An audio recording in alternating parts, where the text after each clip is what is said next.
Entendes o que estás lendo? O podcast que te leva através das páginas da Bíblia. Livro por livro. Capítulo por capítulo. Uma exposição bíblica emocionante. Aperte os cintos e embarque comigo nesta viagem.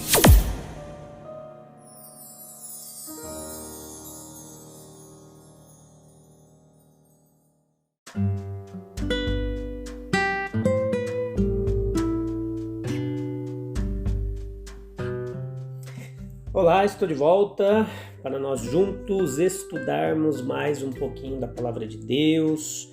Hoje, João capítulo 17, parte 1, episódio 145, segunda temporada. Você está aí comigo? Firme? Que bom que você voltou, sinal que você está gostando dos estudos.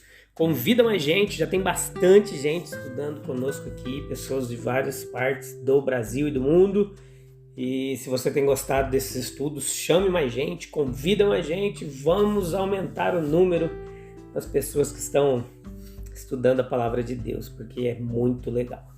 Então vamos lá, se você puder ler o capítulo 17, depois escute a nossa exposição bíblica aqui, essa espécie de pregação expositiva, para nós entendermos do que o capítulo 17 de João está falando. Esse livro de João está muito legal, está imperdível. Então, todo o cristianismo ele tem feito muito para neutralizar essa tendência que nós temos, que é comum, de colocar glória naquilo que nós vemos, né? Na grandeza externa. Então, o cristianismo ele faz um esforço grande para tentar banir essas concepções do pensamento dos homens. Porque Jesus, o nosso Senhor Jesus, ele emprega o termo glória em um conceito muito mais elevado espiritual. Ele nos ensina qual é a verdadeira glória quando ele ora, nesse capítulo aqui, ele diz assim: Pai, glorifica teu Filho, para que também teu Filho te glorifique. Por isso Jesus orou, portanto era algo que ainda estava por vir. Cristo procurou ser glorificado após o seu sofrimento e humilhação, que já estava muito próximo e se aproximava. Então, na ressurreição, meus amigos, e na ascensão de Cristo à glória, isso tudo completou e coroou a obra de Cristo, de humilhação e sofrimento. A cabeça dele, que antes estava coroada de espinhos, agora está coroada de glória. Então, os resultados do seu ministério terreno, para algumas pessoas, não parece muito, parece escassos e tal. Mas as obras maiores que se seguiram após a ascensão de Cristo, nós precisamos notar que foram elas que suscitaram a admiração do mundo. Porque os troféus de Cristo, eles foram muitos e ilustres. Note comigo que houve conversões de nações inteiras ao Evangelho. Houve submissão de reis. Tudo se mostrou glorioso e tudo contribuiu para tornar glorioso o nome do Filho do Homem, o nome do Filho de Deus. E essa glória espiritual nunca diminuiu. Ela está destinada a crescer e se iluminar cada vez mais com o avanço dos tempos. Então, o objetivo final de tudo é a glória do eterno Deus. Não era uma palavra nova ou ocasional nos lábios de Jesus, não. Esse pensamento direcionou e reescreveu todas as suas orações. Quando ele disse, chegou a hora. O que Jesus quis dizer com aquela hora? Com Deus não existe muito cedo ou muito tarde. Chegou a hora de Jesus ser entregue nas mãos dos homens. Tudo o que os homens fizeram, note comigo, e tudo que Jesus sofreu não poderia ter acontecido de outra forma. E tudo que foi feito por todos os envolvidos na morte de Jesus foi feito de acordo com a vontade de Deus. Não devemos nos surpreender com uma única característica desse acontecimento. Tudo levou à glória do Pai. Então, os homens fizeram o que se esperava que eles fariam, e o Pai Celestial é procurado para se saber o que se espera que ele faz. E o motivo de tudo isso foi um filho glorificado. E um filho glorificado significa um pai glorificado.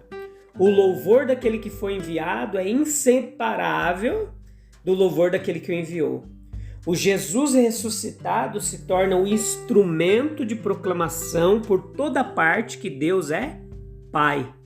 Um Pai que não tem nenhuma das limitações dos pais humanos. Um Pai que quem o contempla abre novas possibilidades de alegrias, até na paternidade humana também. Como se que ele estivesse ciente, Jesus, ali da aproximação do terrível fim da sua carreira terrena e da aparente vitória dos seus inimigos, mas a fé dele não vacilou. Ele ainda esperava o cumprimento completo de todo o propósito do advento dele, da vinda dele. E em sua oração ao Pai nesse capítulo, essa consciência, ela explica a confiança com que os resultados do seu ministério e sacrifício são antecipados. Então, jamais nós devemos duvidar que Deus nos conhece. Nós não podemos concebê-lo senão como conhecedor de todas as coisas. Ele conhece o número de todas as estrelas e até cada fio de cabelo da nossa cabeça está contado. Ele mesmo lê os segredos de cada coração ao mesmo tempo. O salmista teve uma visão justa do seu Deus quando ele exclamou: Tu conheces todos os meus caminhos. Não há uma palavra na minha língua, Senhor, sem que tu saibas totalmente. Mas embora Deus nos conheça perfeitamente, nós só podemos conhecê-lo de forma imperfeita. Mas é maravilhoso e feliz podermos conhecê-lo, mesmo em meio a tantas limitações. Conta-se a história de um rei que perguntou a um sábio filósofo: quem é Deus?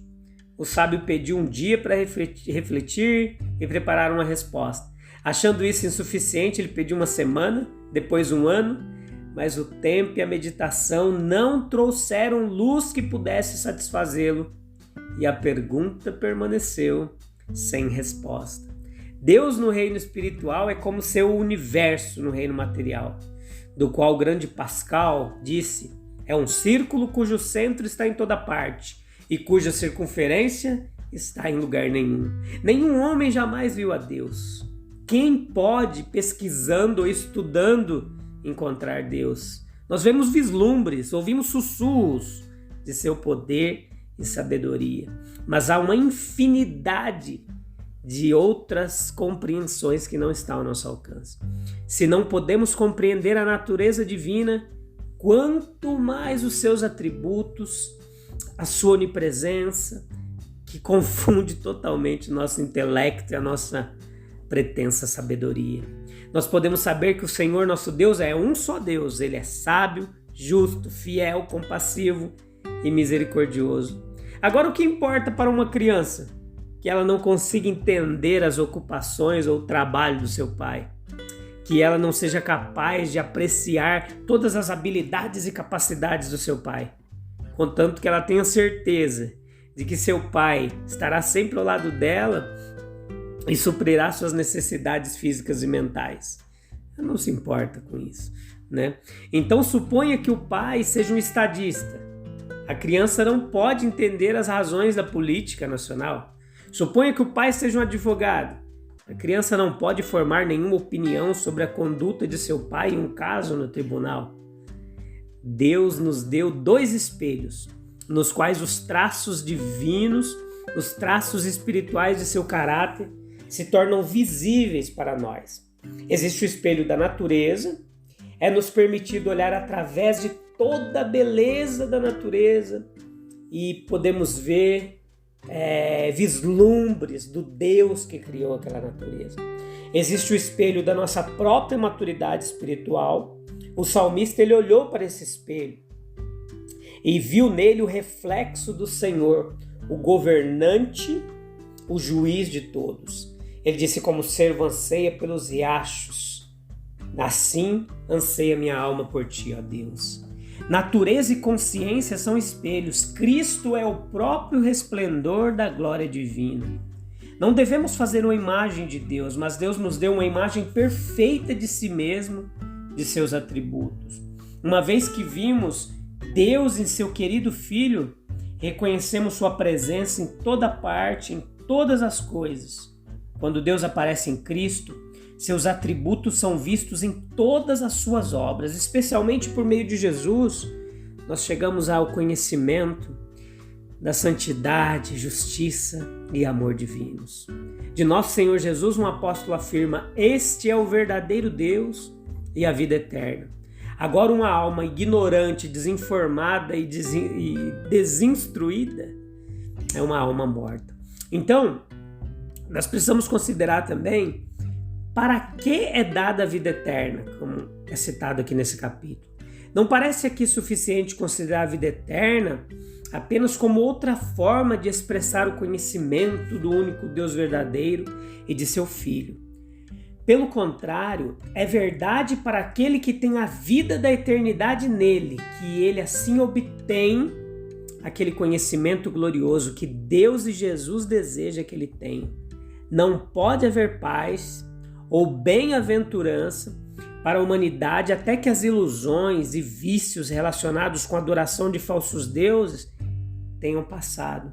Observe como os adoradores do único Deus verdadeiro, os adoradores dos falsos deuses de Roma, se uniram nos atos de maldade que levaram Jesus à morte. O conhecimento solidário e amoroso do único Deus verdadeiro é o que se deseja.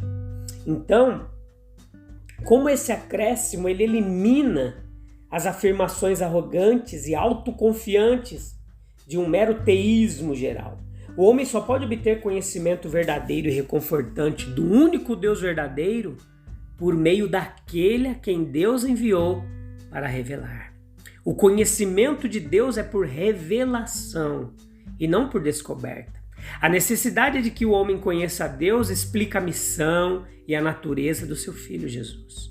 Jesus traz a revelação do conhecimento de Deus, e então Deus, sendo conhecido, o próprio Jesus se torna mais conhecido para os homens. Quanto mais conhecemos Jesus, mais conhecemos a Deus. E quanto mais conhecemos a Deus, mais conhecemos Jesus. Então, veja que o trabalho foi perfeito que Jesus realizou. Mesmo os homens bons, eles, quando se aproximam do fim da vida e fazem uma retrospectiva do seu passado, eles são constrangidos pela franqueza a admitir que falharam em realizar seu próprio ideal, em satisfazer sua própria consciência e em serem aprovados perante Deus. Somente Cristo poderia olhar para a vida sem descobrir qualquer motivo para a reprovação. Dirigindo-se ao próprio Pai, ele afirmou ter cumprido a obra que lhe fora dada para fazer. Jesus, a concepção que ele tinha sobre o ministério dele foi quando ele disse assim: eu trabalho com uma simplicidade sublime, e o registro de seus trabalhos prova a verdade de sua afirmação. Desde o início, nosso Senhor possuía uma concepção clara da natureza da obra para o qual ele havia sido enviado, comissionado e designado pelo seu Pai. O nosso Senhor, ele tinha consciência de possuir todas as qualificações necessárias para o cumprimento da devida missão dada a ele. Ele estava bem ciente de que não falharia por qualquer deficiência de sua parte. Em meio a todos os seus labores e sofrimentos, Jesus foi sustentado pela convicção de que sua obra estava avançando para o fim. E os resultados do trabalho do Salvador estavam presentes em sua mente santa e benevolente. Beleza? Eu te espero no próximo episódio, espero que você tenha compreendido um pouquinho. Tem mais 3 episódios para nós meditarmos no capítulo 17 e aprofundarmos bastante aqui em tudo que esse capítulo tem a nos oferecer. Beleza? Um abraço, até breve. Fique com Deus. A gente tem um encontro marcado no próximo episódio. Tchau, tchau.